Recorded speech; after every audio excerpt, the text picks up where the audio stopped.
Hi, I'm Karen Russell. We're at the Yoga NoHo Center in North Hollywood, California. I'm with Shoshana Jordan, a wonderful teacher here in Los Angeles. And we're going to talk about forward fold, Uttanasana. So this is a really important posture. It might seem like it's easy, but if you've ever done a yin class where you hold Uttanasana forward fold for 7 to 10 minutes, you really start to understand how wonderful this posture is to open up the low back, your hamstrings, the legs. Now, if you have disc problems or any kind of serious back problems, then you shouldn't forward fold all the way. And that will be in another video that I have that's about yoga therapy and certain issues. So just make sure that if you have certain issues like low back problems, you wouldn't forward fold all the way.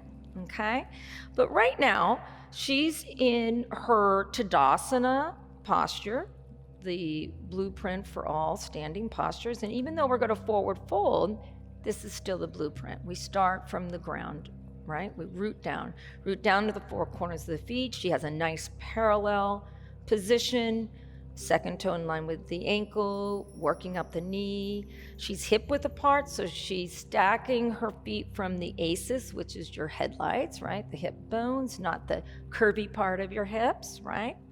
And she has her blocks too, so we'll talk about that. And if you have tight hamstrings, you never know. So I like to always micro bend sometimes when I go into my forward folds because I don't know how my legs feel that day. So she's just going to inhale and she's going to reach her arms way up over her head. Utthita Hasta in Tadasana. And as she exhales, she's going to swan dive. This helps the low back, starts to bend the knees and forward fold, right? So even though she's really flexible, she was bending her knees because she's not sure. Now let's talk about this forward fold. Most people will put a lot of weight in their heels, and that kind of will push the leg back. So there's a little trick to find out how you're aligned. From your ankle to your hip bone should be in one alignment. So you shouldn't be too far back, right? So show them how that's too far back. You're sitting way back in your heels, or too far forward. So move your hips a little forward. Yep, there you go. Good. Now, if you can't straighten your legs without moving the body back, then don't. Keep them bent. So now you root into the four corners of the feet and start to straighten the legs by pushing down. We want to start practicing by rooting down to rise, root to rise in every posture, even as simple as forward fold. So her hands can go all the way to the floor. Fabulous, right? But a lot of people can't even touch their kneecaps, and that's fabulous too, because the practice is not just physical. Mind, body, spirit comes together. But how can we make it easier? Say if you are just new to yoga and your back of your legs are tight, you can grab blocks. So Shoshana's going to grab the blocks in front of her. And she has different lengths here. So why don't you put it on the highest length? Now make sure that you don't go too far back. So you're you got to go more forward. Yes. And we want to be careful about going back too far. So Shoshana, show them how that, yes. So do you notice that the ankle, there's not one line of energy from the ankle to the hip. It's not a straight line. And that's putting too much weight into the knees, and we don't want that, so hyperextending the knee. So now she just moved the weight forward. Now what if you move the weight forward, but it's hard for you and you feel like you can't even get the heels down? Then micro bend the knees. And as she micro bends a little bit more, this is a nice forward fold.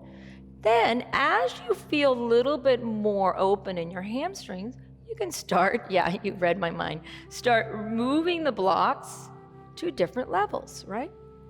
And then she can even move the block to the lowest level.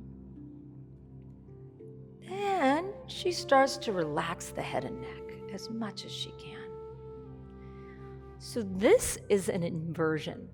So say if you always want to go into handstand and you think that's something you might not be able to do, well, this has the same benefits. It's an inversion, right?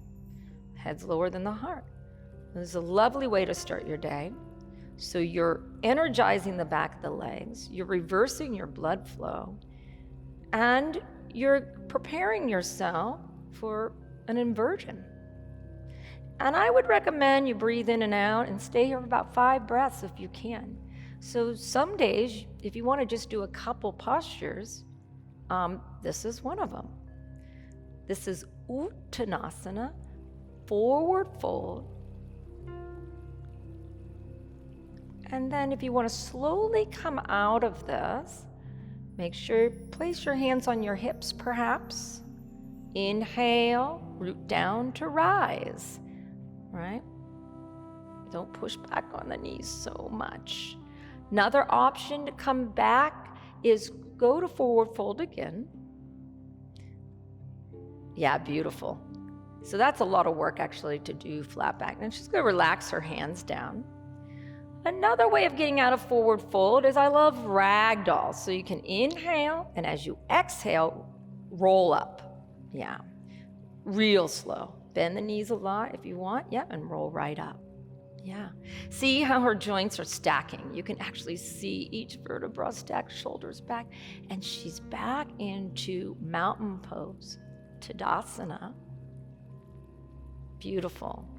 Uttanasana, forward fold.